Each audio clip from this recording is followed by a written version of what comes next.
Hello everyone, welcome to Game Junk Prototype episode 88, recording on Sunday, December 12th, 2021. My name is Frank. My name is Sean. And my name is Andrew. And we'll be discussing the Game Awards for 2021, which aired this week. We'll get into the major announcements, the winners, and give some initial impressions of the Halo Infinite campaign. Sean has played the most, but I have not played that much. I've still played lots of multiplayer, but have not played that much of the campaign because I've been assembling a gaming PC. There we go. Been Finally. about for years, potentially a decade, of maybe building a gaming PC, and it has happened. I'm looking at it right now. It's huge. It's beautiful. It took me most of the weekend to do it. Okay, can you give us a little pan over to this thing, or is this Too personal. all right? Maybe I'll put some pics up later. Maybe on the Discord I'll throw a few pics up there. There you go. Good But choice. it's not on right now either. I want you to get the full RGB experience. Yeah, that's true. It's just a black box right now. But it's got a 5900X processor, 3080 video card. So some pretty good guts going on there. Heavy duty motherboard. And, all night Friday was working on it. Woke up Saturday, continued to work on it. Go to fire it up. Error code on the motherboard. And it's pretty much your CPU pins are broken. Take the whole computer apart. I'm like, I literally threw thousands of dollars in the garbage. My life is over. I hate the world. And one of my CPU power cables was not plugged in, and I did that. It took the sad part is to find a forum post where the first suggestion was check that power cable took 45 minutes. Every other post is like, you're fucked. Your computer's done. Put your motherboard in. You have to do all this stuff. I'm fearing the absolute worst. I went the highs and lows of building a PC were insane. Like, I go from thinking this cable's not going to fit, I've fucked everything up, to this is the best. I think people call it adult Lego, and I think it's pretty appropriate. So it was definitely satisfying. I get it. I get it now, at least the building part. It was a lot of fun. And so I played Halo campaign first mission twice, once with controller and once on PC with keyboard and mouse. My first ever keyboard and mouse experience. So we'll get into that later. Anyway, PC gaming coming soon. Cyberpunk coming soon. Got a question for you. Yeah. Would you in 5 years do it again? Probably, but Yeah. I feel like this PC has got at least 5 years in it. So Oh yeah, I would say so. You got all the top. You could probably make it probably more like 8 or 10. I would say. I mean, this computer I'm using right now to record, which is not the new computer, I think it's like 8 years old, and it's not bad. So Yeah, that's like mine right now. I got a 1080 Ti in it with I think an i7 Intel, and it can still handle like a lot of the modern games just fine. I mean, obviously don't get the ray tracing or any of the other, big shadow stuff, but the game seemed to run pretty good for me. Like, I was running Halo. I did crash, but only one time. I had a crash when I tried to download the campaign and still play multiplayer. I don't think that's allowed, but I couldn't fire up the game after that, but that's about it. So how hard was it for you to find the components? Okay. I guess I should get into that. Let's get into it. Let's put this first. I've done about 100 to 120 hours of research deciding what I was going to buy. I mean, you have been talking about it for a long time, so. And legit research over the past 2 months. Okay. About 3 weeks ago, I got the CPU, and then just kind of kept doing research on every part since then. And then finally pulled the trigger because Best Buy had video cards and you have to do a lineup. So I went early in the morning, got in line, got not one of the most desired video cards, but something pretty reasonable. Everyone in line is were crypto miners. Like I was talking to everyone like, yeah, I'm either starting crypto mining. They showed me their rig. They had like, cause I was asking them questions and they're like showing me they're not even in computers, right? They're just hanging on like racks, like GPUs mining everywhere. Like every person's like, yeah, if you want to flip, they're just flipping cards, doing crypto. It's just like a money making thing, which is fine. But like, I was surprised. Literally everyone I talked to was mining. I was the only one who's like, I just want a video card for a computer. So I got one. And so once I had that, then I'm like, okay, next day, everything was kind of researched, get all the things together and just make it happen. And that's how it went down. Now, you said 3080. Like, 3080 is a good card. I don't know what you're saying. It's a good card. You were saying not top of the line. It's pretty close to top of the line. There's I was not much difference. A 3080. Now, videos by NVIDIA I've seen call it Ti, but everyone calls it Ti. It's one of those weird, like, no one will know this, but perforce things. Anyway, and I debated a 3090, but for like $1,000 more, the performance bump was very minimal. So I feel like I've spent enough money here. Let's save $1,000 if possible, because now I'm going to need 2 4K monitors, or I'm not going to be able to sleep. Let's put it into that. So, but like the video card was just the main thing that was hard to get. Everything else, once you had that, it wasn't too bad. I could have got a really expensive card easily at Canada Computers. They always had them in stock, but yeah, I got something. I was able to get something reasonable, I'd say, or more than reasonable. Very cool. It was fun. It went, except for that one hiccup where I thought my life was the worst. It's been really good. A lot of meticulous research and video following. So you said you played some Halo. Have you played anything else? No, I've just been downloading games, which is impossible because of the windstorm or something. My internet is the slowest it's ever been in my life. It's been 5 megabytes per second all day. And disaster. I wasn't home all day yesterday, and I didn't want to leave the computer running if I wasn't home because like a new cooler in it and stuff like that. I'm like, I don't want to take any chances. Can't leave your new baby unattended. That's illegal. More that I screwed something up with the cooler or the fans, and it's like I'm gonna come back and my house is on fire. It's melted into a pile of metal. But so I couldn't download stuff, and today I've just been trying to download as much as I can, including Cyberpunk, Red Dead 2. Trying to go for the graphical beasts. But I feel like now I need a better monitor. Like I'm looking at this, it looks like a turd. Everything.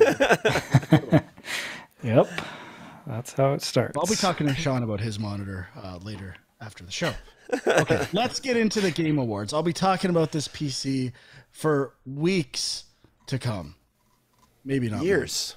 I might just go back to consoles. To be fair, my incentive for building the PC was not just for gaming. It was for work as well. So it wasn't like I want a game on this. I'm curious to try it, but I only did it for other reasons. So Game Awards were this Thursday. A lot of people talking about it. It's really interesting how it's changed to me. I guess it was always about trailers and announcements and half marketing, half awards. But the actual trailers, announcements, and stuff I saw was really good for the most part. Like, I was excited about a lot of these games, even more so than some of the E3 season stuff we had this year. Like, I thought there was a lot of cool stuff. Almost too much stuff. I think we all kind of felt that way, whether it's, the awards and the announcements all coupled into one long experience. It might be too much, but what did you guys think of the Game Awards? Did you watch it live? What was it a 1.5 speed experience? What are we talking about here? Sean, go for it. Well, I mean, I was jumping in and out. Like I was watching it live when it was on, but I had stuff going on around the house, so I was kind of like trying to watch where I could, but I missed a bunch of things. And then, it was fun to watch, but it also, I mean, I think it does lean a lot more heavily towards the trailers and the advertising and all that stuff. And I mean, it's funny just because I remember past years and I've barely watched it, but like, I was like, are there any awards at the Game Awards? Yeah. Like I watched a little bit of the half hour beforehand or the pregame, whatever it is. And they announced some of the awards as part of the pre-show, which is like kind of shows you like the level of how much they care about the awards. But yeah, I mean, I guess it's funny just because we've been talking about comparing them to the Oscars and like, can these things start to be taken a little more seriously and can they become more of like an industry thing? And it's not there. It's like, you know, like the Oscars, yeah, sure, there's a few trailers and commercials for movies during the commercials, but you know, it's just not the same level of new Christopher Nolan trailer isn't dropping before best cinematography award. It's yeah, and I mean, like obviously, like there's like the Oscars have celebrity appearances built in because all the actors are celebrities, but the Game Awards, you know, it's not just the devs that are there. Like you got to have your celebrity appearances and stuff to bring people in. So all that stuff kind of sticks out a bit too. But in the end, my solemn vow to not talk about Christopher Nolan movies. Like I said, the name Nolan. It's almost been a year. I think I've not. I think you stuck to it pretty well. So I don't think that counts. Just saying his name doesn't count. I think you're good. But yeah, I mean, I didn't end up watching the whole thing. I kind of just at a certain point was like, okay, I'm just going to watch all the trailers because I don't know. All the in-between stuff wasn't that interesting. For me, I watched the whole thing, pre-show and post-show, the whole 4-hour monster of a video. Now, I watched it probably in, I would say 3 or 4 sessions or so, and definitely some at 1.5 times speed, some at 2 times speed. I tried to slow down to 1 time speed for like some of the bigger trailers to really soak them in properly. But then I also had to rush to finish the last hour in the 45 minutes before this show. So that was kind of 1.5 time all the way. But overall, I thought I started having a really hard time distinguishing an ad from a trailer. And just like there were so many ads and so many trailers that I just kind of started losing the thread of like what was a trailer, what was paid for, and what was like a legit, I want to announce my game.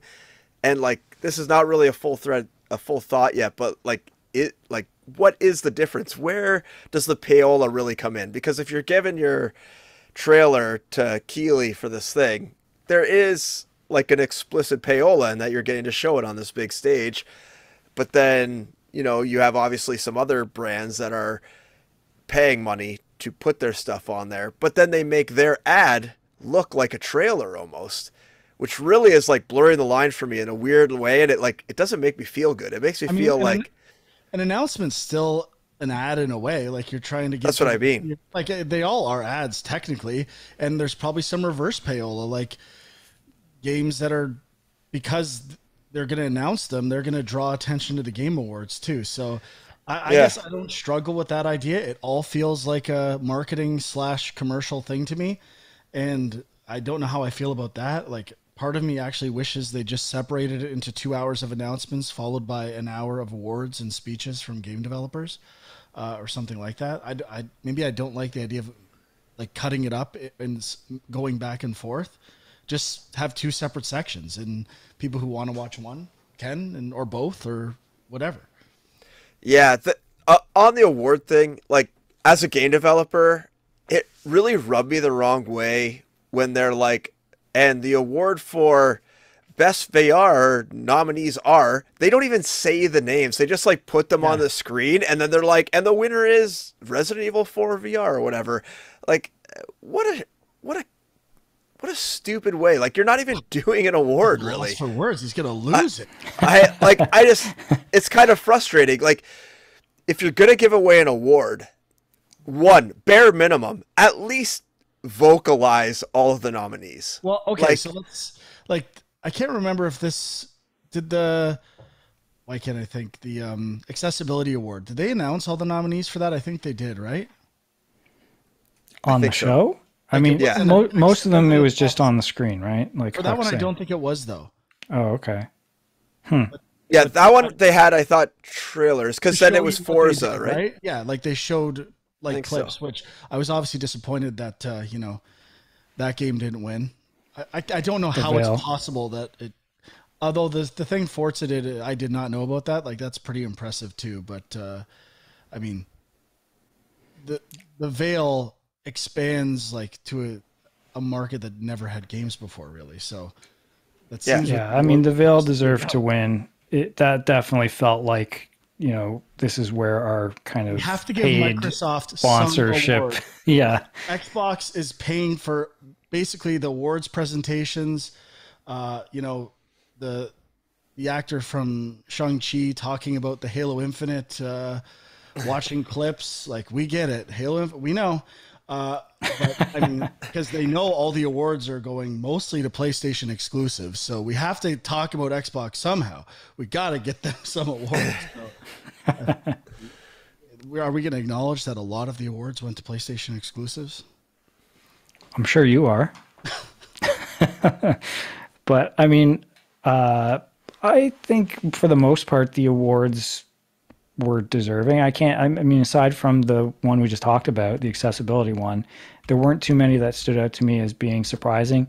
I mean, I guess best score in music, Nier Replicant. I don't know that game, so that one surprised me a little bit, but yeah, I mean, I think even the nominees were all deserving. There wasn't anything. The only award that I don't think is deserving was Metroid Dread for action adventure. Like, yeah. That's the one I was like, really? Just because it's Metroid, you're giving it this? It's the worst Metroid game ever made. But to be fair, it's on a lot. I've seen it on a lot of top 10 lists, so we seem to be kind of in the minority, being a little bit underwhelmed by it. It's the legacy bump. Everyone, well, most people fall victim to it. It is. Well, it's not a great game. I would also argue best art direction to Deathloop. Like, I haven't played Deathloop. I have no interest in playing in Deathloop, but I'm looking at the other ones. Artful Escape, Kenna Bridge of Spirits, Psychonauts 2, and Ratchet & Clank Rift Apart. Ratchet & Clank Rift Apart, MIA from the awards. Like, I haven't played it, but it looks pretty incredible compared to Deathloop. I don't know what it is, but sequel. I think it's because it's a sequel. There's been so many of them. It's like, okay, we know these games are good. I don't know if it's worth saying. I mean, it's more of the same. It's the most polished version of this game that's ever existed. It keeps getting better every time you do it. The basic gameplay doesn't change that much. I think it's just, that's why it gets ignored. It's not doing anything remarkably new. It just does things. It's always done well, even better than it has before. So I kind of get that.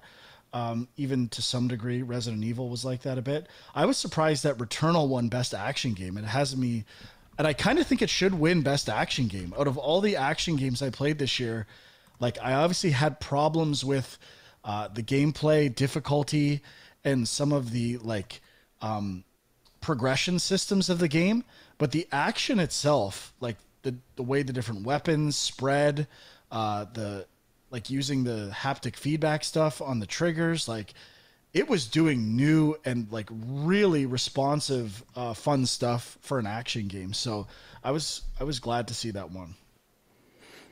Yeah, I mean, I'm glad Huck mentioned the art direction one, because I do remember being a little surprised at that one. Like, I mean, for me personally, I would have loved to see Artful Escape win it, but when they showed that in the nominees, I was like, I need to go back. I never played this. It looks amazing. Yeah, visually it's amazing, but it does feel like it's one of those, it's the little indie game in that category that doesn't really have a shot at winning.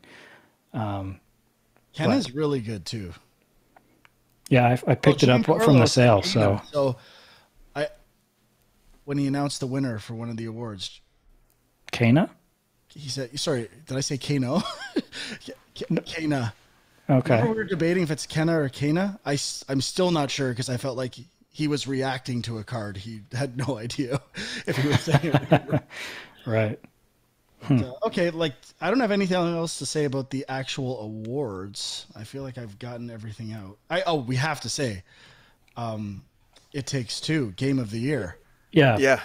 I'm not surprised. I've been hearing more about this game from people, and the way it switches genres a lot. I hear there's lots of like mini genres embedded in the game. Like we have to play this, Sean. This has to be done. We'll do it before the end of the year. I'll say it right here, right now. We're going to do it before the end of the year. Got a lot of time the next few weeks. I've put this out there. You want to go single play session, 10 hours straight. We'll see. Committed.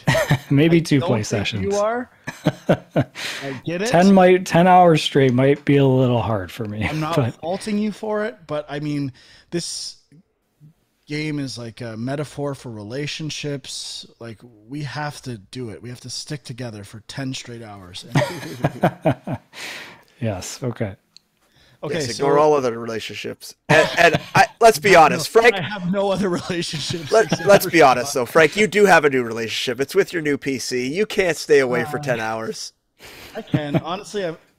The process was amazing, but it's not like at the end of the day, it's just a computer. I'm excited, but the process was the fun part.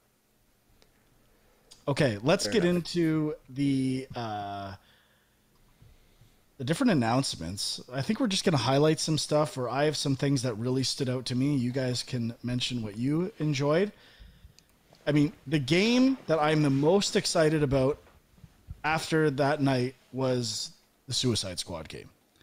I really hadn't seen any gameplay. It was more of a story trailer before.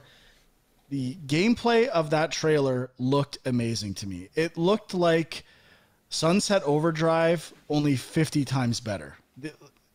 Every character had different action. I know Rocksteady's known for taking comic book characters and doing their own spin on them.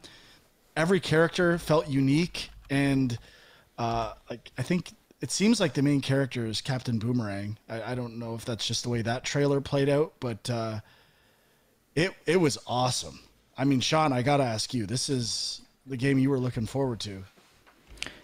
Yeah, I really liked it too. I mean, it looked a lot more fast paced and just kind of, maybe it was just for the trailer, but it just moved really quickly, which makes me wonder, like, does this have the same kind of exploration and stuff that the other Rocksteady games have? I assume it will, but I like that. I like that it's not the same like rhythm combat system. It feels like something new. It's gonna like forge its own path.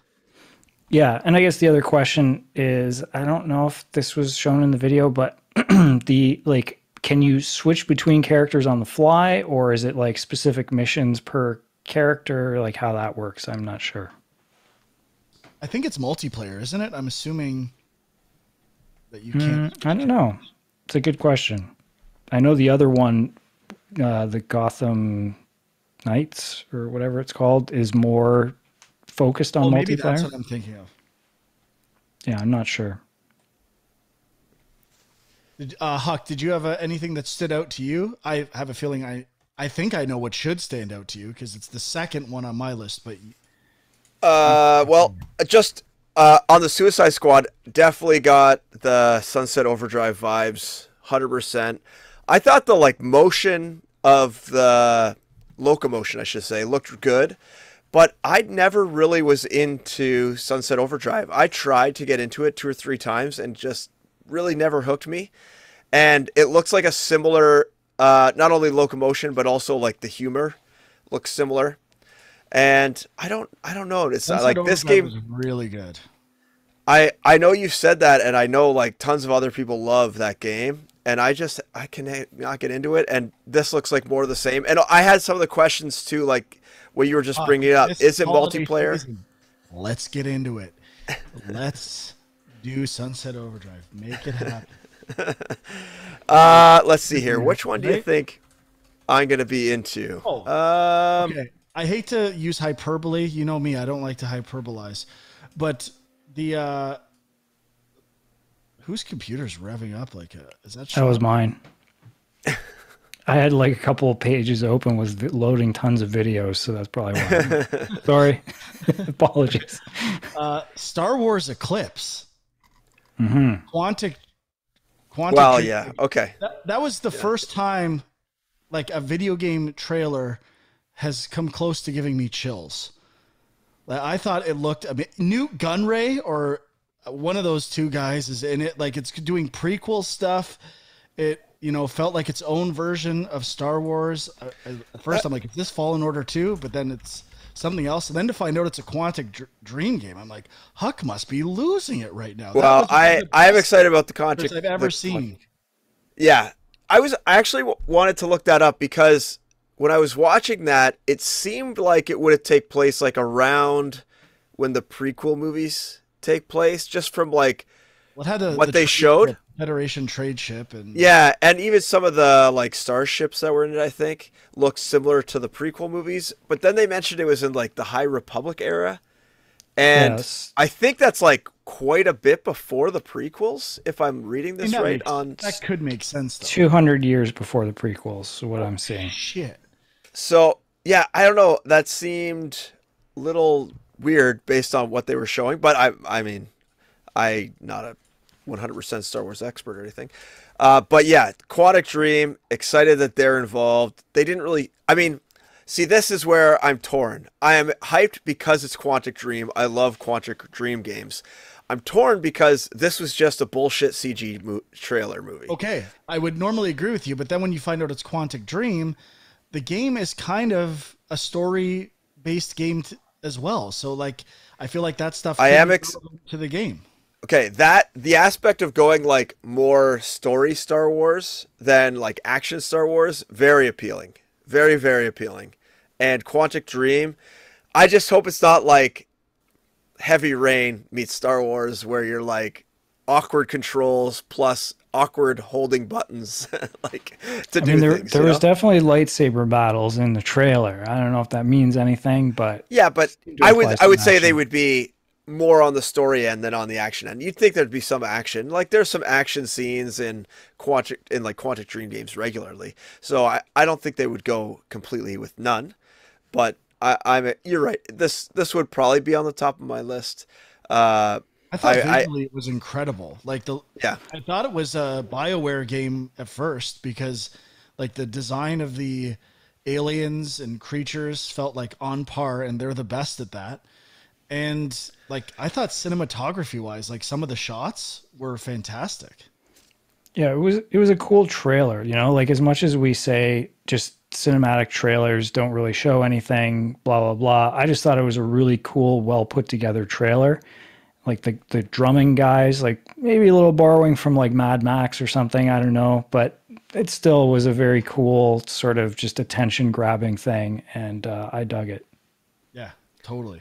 And it was a big surprise. Like no one saw this coming. I guess also surprise wise, the Wonder Woman game, which yeah, I'm assuming like I like the idea. Again, seems to be copying the Rocksteady idea. Who is the developer again? It's Monolith, which did Shadows of Mordor, Shadows of War, and Fear, like way before that. Mad Max? No, that was Avalanche. Oh, okay. But I like the idea of, their own take on a superhero. That seems to be what everyone does now, including Guardians of the Galaxy. So I thought Wonder Woman looked cool. They're saying that it will use the Nemesis system as well in some way, which is kind of interesting.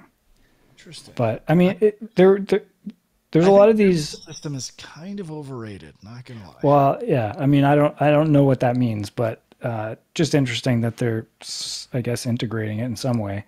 But it's interesting too with a lot of these licensed games, and like we've been kind of talking about this. But there was a point where the announcement of a new Wonder Woman game, you'd just be kind of like, oh, okay, that's probably gonna be shit. Move on.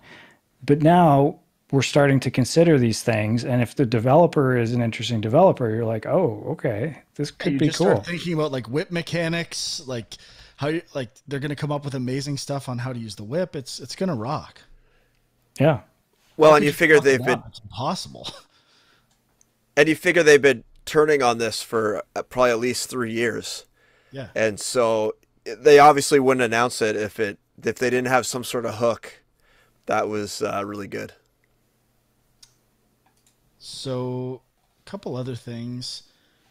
In the pre-show, I didn't remember much about Evil West. I know it's been announced before. I thought Evil West looked awesome. It's like this weird kind of horror Wild West game. I don't know what, like, it seems like maybe a double A type scenario getting into Kenna type territory, but I thought that looked wicked. That's definitely on my radar now. Yeah, I thought it looked cool as well. And I do kind of remember seeing this before, but don't know too much about The it. needle was buried before. Well, it was hadn't moved yet. Now it's like halfway into redlining.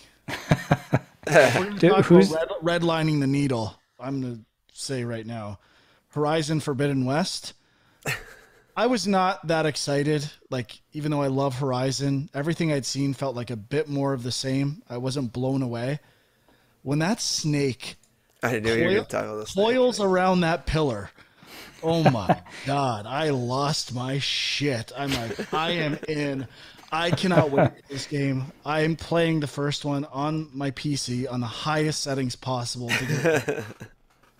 Like that snake coiling answered any questions I had about this game. They are taking it to the next level. Yeah, I mean, that trailer was another one that felt very action packed, like just constantly moving. And I think they kind of like transitioned to a few different scenarios, kind of almost like making it look like they're almost like directly connected, but there's obviously a cut there. But I mean, yeah, I was definitely thinking it looked pretty cool. I guess I gotta play the first game. Yes, you do. One trailer that I thought was incredible, just what you guys were talking about from like a cinematic aspect. I think I know where you're going. Plague Tale 2. No, actually not. Cuphead. The Cuphead DLC. This so amazing. Their ability to like take a animation genre or style and absolutely crush it. Yeah. Like they did the stop motion, I guess leaning towards Rankin and Bass a bit, but was it marionettes? I couldn't totally tell what it was. Yeah, I guess it's something else actually. It's not Rankin Bass at all. It's a different type of thing that Howdy Doody maybe? Is that?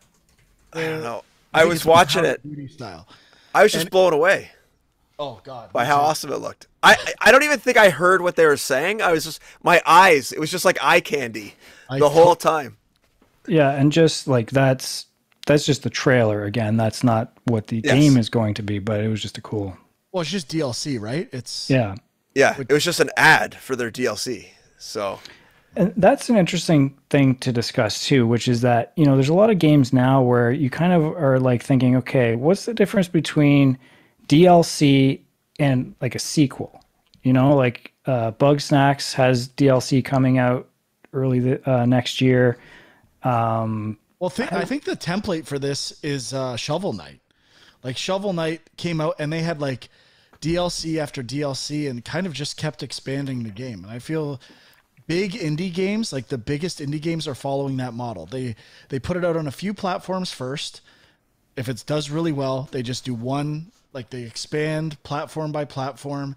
Then their install base is enormous. People love the game. Then they drop DLC on all those, and their install base is huge already. Yeah, so I guess I don't know how I feel about it in some way. Like, obviously, free DLC is great. If it's free, then that's a cool thing. Is it free? Did they say it's free? I don't think the Cuphead one is, but some of these other ones have been. Like the Shovel Knight ones were, right? If you bought the original game, I think. So, but, you know, then I think, you know, like when I hear DLC, I'm like, well, that's cool, but like, will I go back and play that? Maybe, maybe not. But if it's a sequel, then like suddenly my attention is more drawn. Like, oh, okay, it's a full sequel. I gotta check this out. The first one and then be sick of Cuphead for when the new one. But like that's where I'm like, you know, is it a bad thing that more games are doing just DLC? Like I noticed on Apple Arcade they were doing a lot of this stuff too, where it's like all they want is games that are just going to keep pumping out more content to keep people coming back and keep paying for the service. Yeah, I mean, that's a totally different strategy, right? In terms of like retention and giving a game a value on a subscription service. So, right. I don't know. I think it's an interesting way to go. I personally prefer new SKUs and like sequels to DLC. I find it just I get new achievements, I get new trophies. Like you, kind of like you said, Sean, it gets me more excited. But I'm with Huck completely. The fact that they could recapture the magic of the first reveal of Cuphead, where they broke their website with people going to see what this game was. With this, like, it was that level of, like, obviously I knew what it was. I didn't have to go find out what it was like I did then, but to hit that bar again of a completely new art style or idea, and because it's tough to, you might try to have an inspiration from an art style and you come close, or in the games world you come close to that inspiration. They absolutely get it 100% every time. They can recreate that, and that's not easy. Like, whether it's post-process, materials, like all the stuff that goes into it, that is not trivial to be able to get that exact. Yeah. I mean, it makes you wonder if they could do a whole game with that style of animation. Or a whole movie. Like, I wouldn't be surprised if they're talking about, like, animated series using Unity stuff for... I think there is an animated series coming, isn't there? I think I so. think I heard that. Yeah. But just on the DLC versus sequel thing again, I guess the one thing is DLC, you kind of automatically, there's not an expectation that you're going to rewrite the engine, add tons of new mechanics. You're kind of, people are okay with you just giving new levels, right? Yeah. So there's kind of that, like, and sometimes that's all, like, I honestly, for sequels, sometimes that's all I want is just more levels of the same. But because there's this pressure to now I have to put all these new things in the game and it takes 3 years to develop, it's like a whole other undertaking. Yeah, I think kind of to speak to that, like, DLC is really uninteresting in general from what I've seen. I know, like, IGN reviews DLC. I don't even have to look. I know it's either a 7 or an 8 every time because the game's popular enough that people like the general gameplay, and it's like, okay, it's never exceptional. It's never like, wow, this is amazing DLC. It's like, yeah, it's more of the same always. And it's really really uninspiring. Like, it sets a expectation of, yeah, it's going to be a bit more of the same. But I have to say the Cuphead stuff looked like, the new bosses and whatever's going on, like, visually, were super impressive. Yep. Oh, yeah. Good call, Huck. That was my other major notable. Planet of Lana had a cool trailer. That was the other one I was kind of excited about. That Tchia game looked better than I remembered it looking. Like, where you can possess different creatures in that game. I didn't think that looked that good before, but I was more excited for that. The trailer was more exciting. Final Fantasy VII Remake Intergrade coming to PC this week. That's going to be a graphical behemoth that might need to get the 3080 bump. I thought they were going to announce part 2. Oh, I thought it was going to be Xbox. They didn't say it was on Xbox yet either, right? No, yeah, I don't not think yet. so. It's just PS4, PS5, or just PS5. Well, I mean, the original was on PS4 too. Alan Wake 2, I guess, is a pretty big announcement. It's been hinted at. A lot of people talking in the Discord about that one. I mean, it's interesting. Like, I'm certainly, I like the first one, and this one sounds like they're going more horror, which is kind of cool. But I was surprised at, like, how much excitement there actually seems to be for this. I didn't realize Alan Wake was that. It's all fake hype. Nobody likes Alan Wake. It's okay. Game Junk fun fact: our Alan Wake episode was the first episode I was ever on. Episode 2. Yeah. Night Gale, and I did not play the game at the time. Night Gale looked kind of cool. I was into the action, not so much into the construction management aspects. I think it's Nightingale. Oh, it is Nightingale. Okay, wait a second here. And that game was like the Stargate. Not my fault. I thought it was Nightingale, and then the website I'm on spelt it Nightgale, and so that's why I said it that way. I'm like, I had it wrong. Website screwed me over. I was right. How dare they? That game looked like Stargate meets some sort of, like, almost like like Wild West style era. It was kind of strange. Like I didn't really know exactly what they were going for. It's Victorian. Victorian? Era. Okay. Yeah.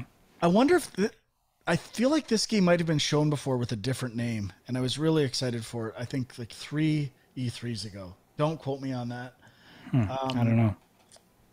Texas Chainsaw Massacre game was an interesting surprise. Yeah, that could be cool, but as soon as I saw it, I was like, okay, this is obviously going to be like a multiplayer. Asymmetrical. Yeah, Yeah. which it is. So, I mean, that's fine. I kind of would maybe like something else, but Well, isn't it by the same guys that did the Friday the 13th and the Yeah. other game? yeah, it is. Whatever they did. Similar? Yeah, I'm guessing they it's probably a way to do the same game but get license, because wasn't there issues with licensing with that game and stuff like that, and I think so. Yeah. so they probably worked on One game that stood out to me, but probably didn't stand out to many others, is The Return of Telltale with The Expanse, which is a book series that is really awesome, and the show's really awesome if anyone's seen the show. So I'm interested to play this in like that sort of world and kind of explore what the quote-unquote new Telltale has to say about it. Well, there was Telltale games catered to both of you. There was a Star Trek one as well, right? Yeah, at first I was like, what the heck's That was what's with all Telltale? the well, it's ex Telltale devs. Oh, So it was heavily featured that in the trailer, and I was confused too. I was like, what? There's like two Telltale, like isn't Telltale dead? But I guess they did get bought by that other publisher or something, right? So they still have some stuff like The Wolf Among Us 2, I think, is still in development, and it sounds like they're going to start doing more stuff with the Telltale name again.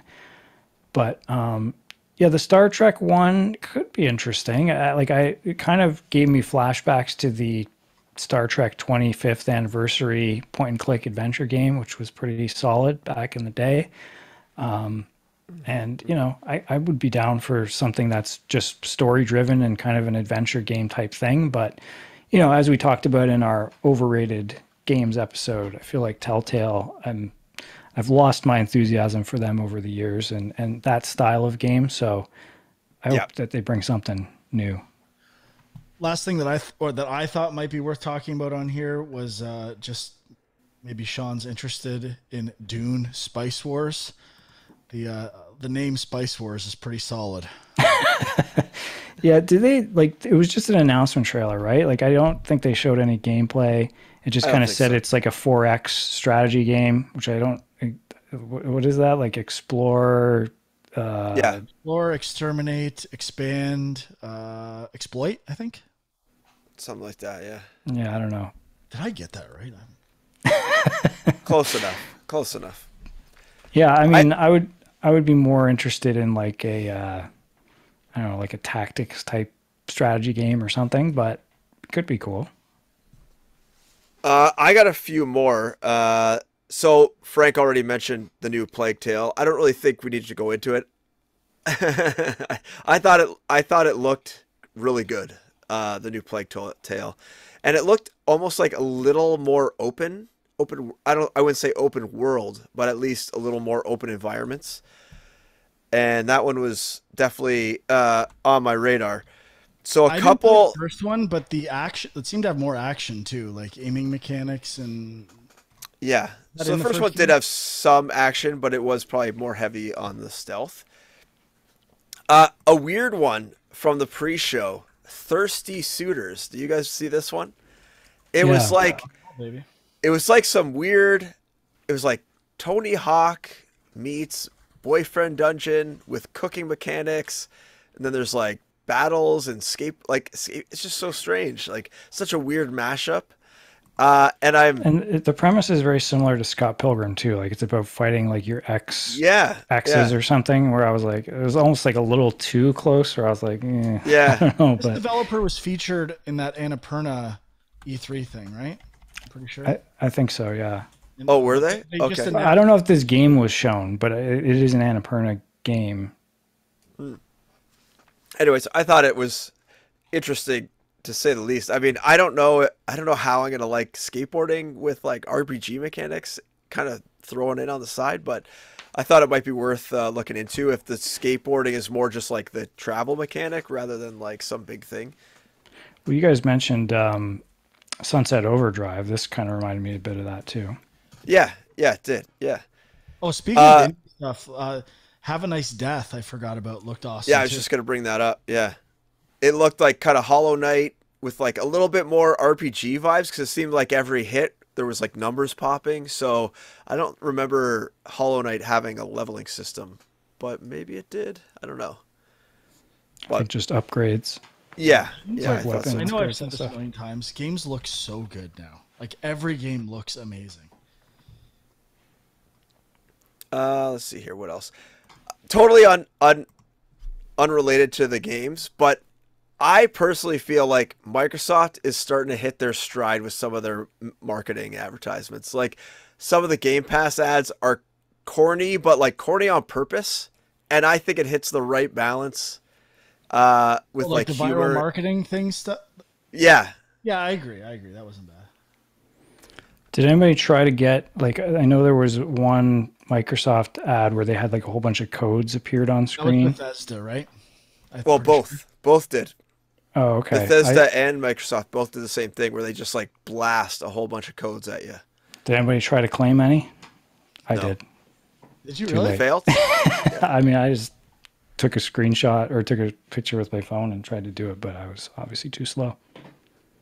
Yeah. Should we talk about the Hellblade 2 that they kind of started the show off with? Where they like Keeley obviously is jacked for this game because Yeah. he led with it. His He's- pockets were lined with Microsoft. Yeah, Microsoft was definitely pushing this one hard, and I mean, they acquired the studio, right? So I think it kind of makes sense. Now, I'm curious. Like, I thought it looked really cool, but I never played the first one. Like, what is that the actual same gameplay as the first one, or is it like is it cinematic like that? I thought it was No, something different. I didn't think there was any gameplay in what they showed. Am I wrong? Oh, I thought that was the gameplay, but maybe I'm wrong. Well, I think the like throwing the spears could be the gameplay and running away. Like it says it's a So- gameplay reveal, so I don't know. I'm not gonna lie. I was kind of checked out for it.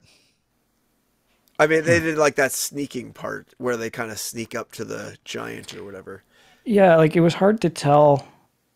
Like it looked really good, like really detailed. Pretty. But it made me think like how much of this are you actually controlling, and that's where I was. Yeah, the first game was Curious. it's an action game. Like it's combat mixed with puzzles. It's decent. It's definitely an overrated game. I think they'll have more money and like obviously they're very good technically. So I still think it'll be a good game. But And I would say the first game is much lower budget. It's more like corridors with like particle effects going off all the time, yeah, rather than and like audio tricks, rather than these big kind of like set piece moments like they seem to be going for with the newer game. yeah. I feel like when they made the first one, they were a really small team. Like they Yeah. lost a bunch of people. But another game that really impressed me, I almost forgot to talk about it, art style wise, Arc Raiders. Yeah, Like this has a totally new art direction for an action game. Like the camera field of view is enormous. The positioning of the camera, like I've never felt like such an artistic, like a new vibe artistically from the presentation of an action game in a while. And I was like loving the look of this game. Like I don't know if the gameplay is going to be that great, but art direction, camera, doing new interesting stuff, which is not easy to do. Like to change the camera field of view on an action game and like make it look functional is really tough. Like I thought it looked awesome. yeah. I thought it looked really cool as well. I was, not quite sure what the actual gameplay was like, but it's weird. It's described as a player versus environment shooter. I don't know what that means. Neither Yeah. do I. So when I was watching this, what took me out of this trailer was as a lot of the guys were like shooting at the little drone things, there was a lot of like audio, like oh yeah, I'll get him, like, screw that guy or whatever. Like stuff that I almost thought would be like, remember when companies started doing those like Division, where they're like, okay guys, let's go get the fucking bad guys. Okay, yeah, let's go. I'll take the left flank, you take the right flank. Like I thought that's what they were doing, and I was just like, if they do that, I'm out. I'm 100% out. I hate those trailers, and that's what it felt like they were doing here. And I don't know. Watching it. What's that? I think it's Rogue. Like it reminds me of Rogue One. Some of the cinematography in Rogue One feels like it could have been a reference. It definitely reminds me of Battlefront a bit. Maybe that it's all kind of tied together, but it's the most cinematic looking action game I've ever seen. I think obviously there's some War of the Worlds influence here as well, but when they take out that mech alien or whatever like that, the effects look so good. Maybe that's the environment thing, like you're fighting aliens and stuff. I mean, it looks. The more I look at it, I'm getting Horizon vibes too, like taking down big machines in different ways. I mean, I'm not as sold as you guys are. I mean, I thought it does look pretty. Like I'm watching it again. It looks like a pretty game, but they only show 2 enemies here, and the combat's the exact same for every time, except for I guess this like little stealth in the night section.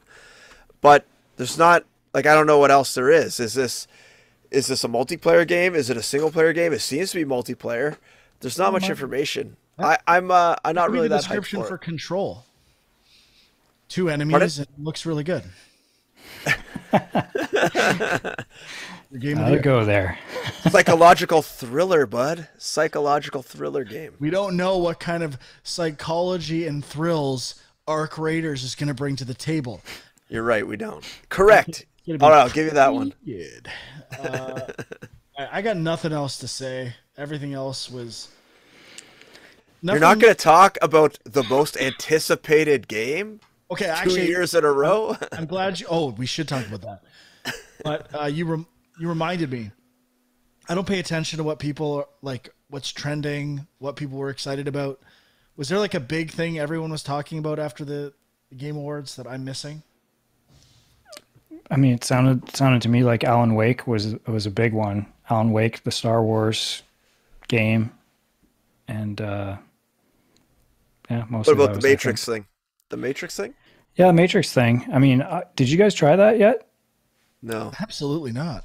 Oh man. Well, I'll talk about it in what we played, but it's pretty cool.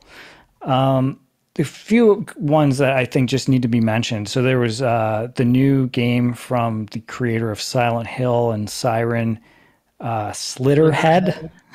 Like, what a name. I mean, some of the imagery looked kind of cool, but I was more intrigued by when GDLT was announcing that one award, and he was like, he mentioned Silent Hill, and he's like, I hope we get a new one. I was like, thought for sure that was some kind of hint, and then it never happened. And I was like, what's up with that? But yeah, I mean, I don't know. I guess it's cool. It's like a new horror franchise. Could be interesting. One I am not really excited for. The new trailer did nothing for me. I don't know what people are looking forward to with this game. The Lord of the Rings Gollum. Yeah. Like, who wants to play as Gollum? Like, this trailer felt like a step back, didn't it? Like, yes. Yeah, and like I don't love the look of Gollum in it, but I mean beyond that, I just don't like. I don't want to play as Gollum. I don't think that's interesting. And it feels like this is like a big game, a lot of money being put into it. I don't know that this is going to be the hit they expect it to be. Everyone loves Gollum. Maybe. What about Sonic? We got to talk Sonic. Obviously, there was a trailer for the movie and the new game Sonic Frontiers. Is the most overrated game franchise on the comeback trail. Everything about it. Like, the trailer was nothing, right? It was a cinematic trailer. Yeah. They showed some environments. The movie sequel, it's exactly what you'd expect. Like, it's trash. Sonic is trash. Yeah, I mean, it definitely felt like they were rushing to throw together some kind of trailer for the game. And it does make me think, like, if ever there was a time for them to kind of latch on and do something new with Sonic and turn it into like this big kind of new blockbuster franchise, now is the time, like with the movies and everything. Like, I hope they do something cool with it. I don't know what Sonic Now Frontiers is the time to make the first good Sonic game in 15 years. That would be the perfect time. Actually, 25 years. Let me rephrase. 25 years. Yeah. They have to. This is their only choice though, is to go. I think I talked about it a couple of shows ago where you need to go sort of like open world or at least 3D so that when you're spinning fast through the world, you can actually see in front of you. Like it's the only way to control Sonic is if you can actually see where you're going. Going somewhere fast and not being able to see 2 feet in front of you, not fun. It's just not fun. So Yeah, that's agree. why Yeah, the like, 3D levels in like Sonic CD and that are the best because you could actually see where you're going, and you're not even going fast in those. The other counterpoint to this, or maybe it's not counter, it's the opposite of counter. It's not the same, but relating to yours. I cannot think of the word I want to say. Is when you think of the first 3D Sonic games on Xbox 360, I can't remember the name of it. I think it might have just been Sonic the Hedgehog. Like, they were 3D, but like it was all platforms you could fall off the side of. So you're trying to go fast and not fall off the side, and it was like this exercise in frustration. You almost need, like Huck's saying, like a wide world that you can see deep in, so like you can just have as much fun going as fast as you can and not worry about dying all the time, whether it's hitting an enemy or falling off the side of a level. Yeah, totally agree. Totally. What else is on my list? Did anyone download or get GTFO, which dropped during the Game Awards? No, did not realize it was out, but Yeah. Do we lose Frank? Uh-oh. That internet finally caught up to him. Yeah. Just great still image though. It looks like he's still here. I assume he'll join in a minute. What is GTFO? Like, it says it's a survival game. I can co-op. hear you guys. I don't know if you can hear me. We can hear you now. So the GTFO is like this weird going down into some cavern type lab, it looks like. Now, I'm not totally sure if it's a roguelike or some other type of looter shooter type game, but I don't know. It didn't really interest me. It was just that they dropped it today and that it's out now. That was the interesting part. More than that, I'm actually interested in the game. Is it free to play or no? I don't think so. Okay, but it looks like it is a 4-player co-op horror shooter. Yeah, so I'm not sure what that means exactly. Oh, we got 2 Franks joining here. There we go. Should we kick the other Frank out? All right, well, we had some technical difficulties there. Frank's internet just crapped out. I mean, he was warning us he was having issues, but it seems like it died. So we're going to just finish the show without him. I don't know. Maybe I'll briefly talk Halo, but we'll probably save more of that discussion for next week. So let's just finish off what we were saying with the Game Awards. Did you have some other stuff you wanted to mention, Huck? Yeah, so they showed Forspoken again, which is a pretty neat looking game, but actually this trailer, it kind of made me less interested in the game than I was before, but I still think it looks interesting. I still feel like this could be a game, but overall a little less interested this time around. I don't know. What did you think about that one? I like the visuals. I feel like the story actually has me a little bit interested, but yeah, I'm just kind of like, I don't know. I'm not super excited for it either. I'll just kind of wait and see what reviews are saying. Like, doesn't that come out kind of early next year? I had it down. Yeah, May 24th. May. Okay. So yeah, I mean, we'll see. But I'm kind of interested, but definitely not sold. Yeah, so I have two more like smaller games that I don't even know if people will remember.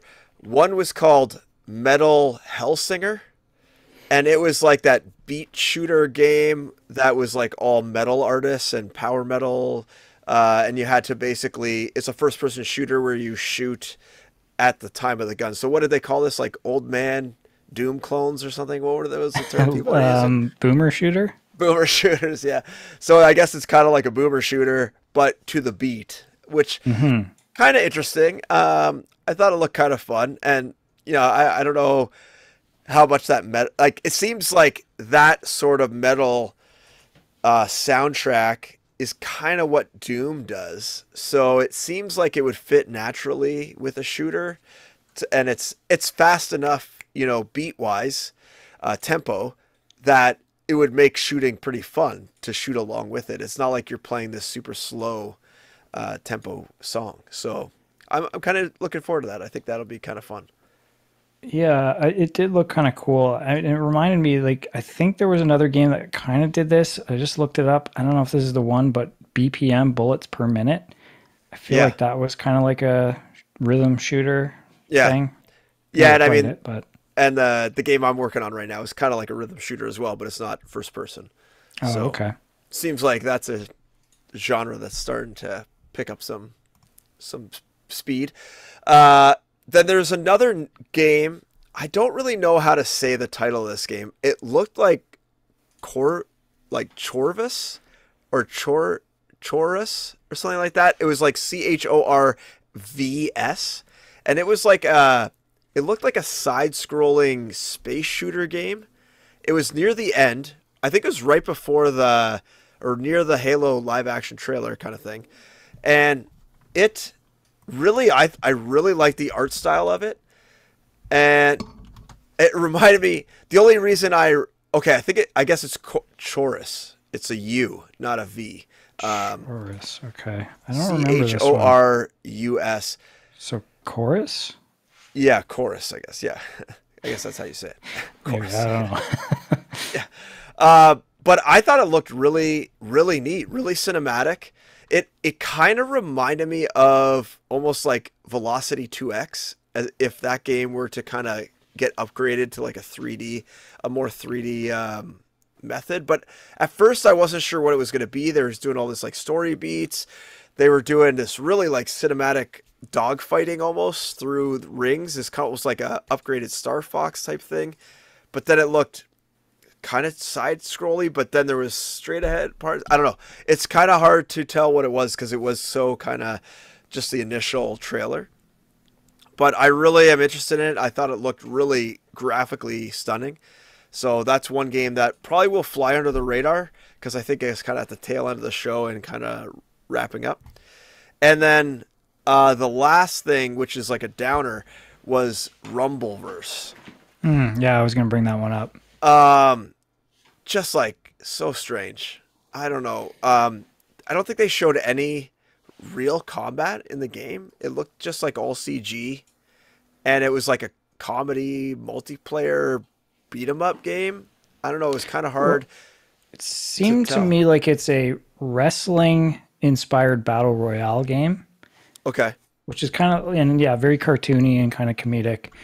And it's like kind of an original concept, but from watching the trailer, I was like, how's this going to work? Because as far as I could tell, there's no ranged combat. So you have to like get up to somebody to like kind of grapple with them and fight them. And if you think of a battle royale game, the environments are usually huge. So you're just going to be like running for like 10 minutes just to like catch somebody and actually fight them. Yeah, that's true. Oh yeah. Okay. So I'm watching the trailer on the Epic Game Store, and I think it's pretty different than what they showed at the Game Awards. And yeah, I just didn't really get what this game was going for, but that makes sense if it's like a wrestling inspired game, which I didn't totally get the first time I watched the trailer. I guess they were kind of leaning more into the comedic CG rather than like gameplay of it. And I don't know, like I had high hopes because Iron Galaxy guys they were kind of like a port house first, kind of like what I'm trying to do, and then they're starting to develop their own stuff. So I want them to succeed, but I don't know if this game, it was giving me almost like Knockout City vibes, or there was like that other game that kind of was in the same style. It was like Rocket something. Rocket Rocket Arena? Rocket Arena. No. Yeah? I think No, so. I I don't think remember. Rocket Arena. Yeah, something like that. But yeah, there's a lot of like kind of battle royale games that are trying to do different twists on it, which, I'm not that interested in them, but I mean, some of them look kind of fun. And if they're free to play, maybe I'll give them a try. Yeah. So I guess that's all I have. Do you want to talk before we like finish the show about the Matrix thing you played? Yeah, and I was just going to mention one other thing from the Game Awards, just that Okay. Tunic had a new trailer Yeah. and it's coming out in March, which I'm excited about, but not Yeah. too much to say about the trailer. Yeah, so I guess just in terms of what we played, I did try out this, I don't know what the official title is, the Matrix Experience, I think. Experience? Okay. The Matrix Awakens and Unreal Engine 5 Experience. So that's what it is. It's on PS5. I think it's on Xbox and it's on Steam as well, or Probably Epic Game Store, Store. I guess. Yeah, Yeah. It makes more sense. So this was, they had the app out last week, but you load it up and it was just like a countdown, basically. So once the Game Awards happened, they opened this up, and obviously there was a presentation that was part of the Game Awards. And so what it is it's kind of like this little short film that kind of plays out, and Keanu Reeves, Carrie-Anne Moss are in it. And it's interactive to some degree. Like you end up, like it kind of just shows off like some dialogue and stuff. And the big kind of wow thing is like Keanu looking basically photorealistic, like very hard to tell. Metahuman. Yeah, very hard to tell that it's CG. Now, I mean, to me, some of the stuff that, like I think the textures and the facial stuff looks amazing. Some of the movement stuff still, you pick up bits and pieces of movement that doesn't look quite right. So I feel like the animations are now like the thing that's a little bit of the giveaway. But that stuff's very impressive. And then it goes into sort of this car chase sequence where you can actually like shoot the tires out of cars that are coming at you. You don't really have too much control. You can just kind of like auto lock to different cars. And so then that's happening, and it's in engine and it looks very good. Explosions look amazing. And then when that all wraps up, you kind of are able to just walk around in this city, which I guess is like inside the Matrix essentially. And you can go in cars and drive around and smash them into stuff. And that's kind of about all you can do. I think maybe there was more. I didn't really look around too much, but all that stuff looks pretty impressive. There's like a little part where they show you like the different systems that are being used, and they kind of let you toggle it on and off so that you can see like, oh, all these cars that were on this freeway are all like AI controlled. And so, just kind of like peeling back the layers and showing that it is running on an engine. It's not just like a cinematic cutscene or something. So that it was pretty impressive, I gotta say. Like, I mean, it's not always like as you're moving around, walking around the city, there's things that don't look amazing every minute of the gameplay, but there's definitely certain moments where if you just stop walking and just look, like it does look real. And so you definitely have that weird uncanny valley thing happening where it's like, you're like, that looks real, but then something pulls you out of it, but then all of a sudden it looks real again, and you're like, it's kind of in and out. So, I mean, it's free, so definitely worth checking out just to see what's possible, I guess.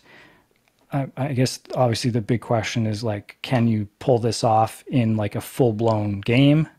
It seems like, because you're walking around in the city and interacting with stuff, like, it seems pretty possible to have that level of fidelity, and yeah, so it's pretty cool. Definitely worth checking out. Yeah, when I was watching the videos, like for the trailer or whatever, for some reason the cars looked off to me, and I haven't been able to put my finger on what it is. If it's like the lighting or like the reflectiveness or the animation, something just seems off sometimes with the car models, or it's how they move. Maybe it's the physics.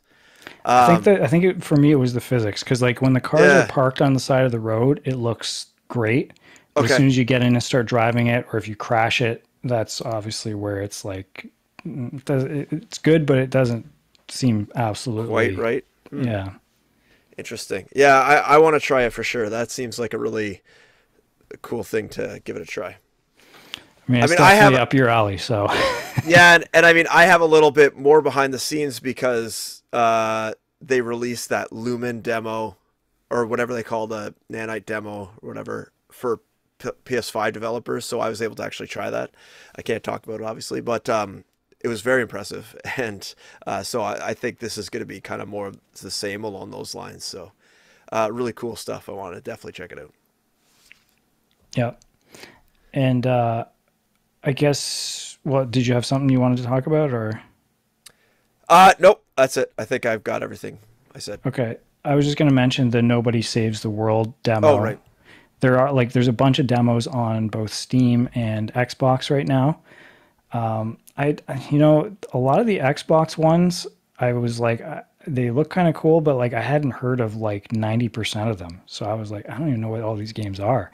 Oh, But yeah. they Nobody Saves the World. Obviously, we've talked about this, the new Drinkbox game. I played a bit of it, just basically the first dungeon, and I'm not sure how. Like, I think it's like a 2-hour demo. I read, I think so. I'm assuming there's more still that I haven't got to, but the visuals I was kind of blown away by, and I know we talked about this with the trailer for this game, but like I've always liked their art style, but like something with the lighting and just the colors and what they're doing here, it's like it's taking it to another level where it's like it feels next gen, but it's just like it just looks great for a 2D game, sort of like a 2D top down game. And so that kind of impressed me. And the gameplay is, if you've seen the trailers or know anything about it, the idea is it's sort of a dungeon crawler type thing, but you have different forms that you can unlock. You start off playing as Nobody, which is kind of just this white little creature. And then like you unlock a rat, so you can play as a rat, which has different attacks and stuff. And then I think I unlocked a knight and a ranger after that. And obviously, the knight has a sword, the ranger has a bow and arrow, and you can switch between them on the fly, kind of as you need to. And they have different combat, different abilities to kind of get through the environments and stuff. So and there's like this whole skill tree of like like you can level up each form, and that gives you different abilities as well. So it seems like super deep and complex, even though like the sort of surface gameplay is pretty simple. So yeah, and there is multiplayer with the demo as well. So would like to try that out as well. Yeah, that's cool. I downloaded on Steam. I have not had a chance to try it out, but that's definitely I want to try before it goes away. Yeah. I don't know, like with these demos, sometimes you can download them, and then once the demo goes away from the store, you can still play it on your console. So at least download it if you're thinking about checking it out, and you might be able to play it later. I'm not sure. But I think the only other one I downloaded was Loot River, which I haven't tried yet, but excited to check that one out as well. Cool. Yeah, I haven't looked at any of the other demos that are out there, but I probably should do that because I think it's only probably till probably the end of this week coming up, right? I would think. Probably ends Yeah, I pretty soon. think it's like a week long. So Yeah. Okay.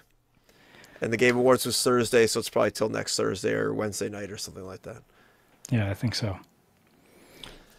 Okay. But yeah, I mean, it's too bad. Like, I feel like all these demos coming out, like the timing's not great because everybody's just playing Halo right now, and I think they're kind of Yeah. getting ignored. But yeah, hopefully we can talk Halo next week. I'm about 5 hours in, and I don't know. You said you played about an hour, right? Yeah, about an hour probably. And I think Frank said he played about an hour too. Yeah, and I gotta say, like the initial hour to 2 hours is like very linear, standard Halo. I was kind of like, where, like, what's new and different here, other than the grappling hook, which is cool.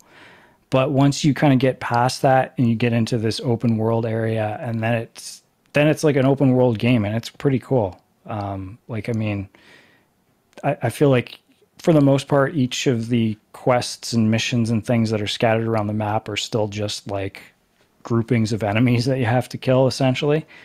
But just being able to explore and climb stuff with the grappling hook and use vehicles to get around, all that stuff, it's kind of bringing Halo together in like a new way. That's kind of cool. So yeah, looking forward to talking more about it. And I, you know, if you're kind of bored by that first hour or whatever, I would say just push through, because it does get much more interesting. Cool. And I was. There you go. Yeah, like it's too long. Like, I don't know why that intro needed to be that long, but and it's like, you know, story wise, like, I don't even, like, I obviously don't know what happened in the last Halo game. Yeah, whatever happened with Cortana. I was like, I don't know what's going on here. Yeah. But you know, whatever. It doesn't really matter.